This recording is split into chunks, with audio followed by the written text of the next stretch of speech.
magsusulat. Kunin ko pa yung ibang subject. Kaya ni super. This is my bag. Ala rin pang lipunan. ESP.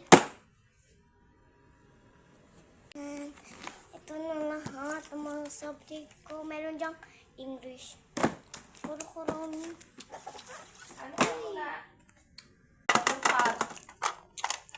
Alam mo yung par? Ang susulatin ko, guys.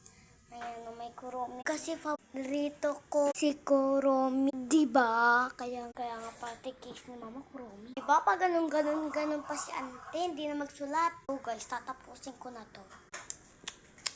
Di ka na magsulat puro ka na ano. So guys, number 1 na ako.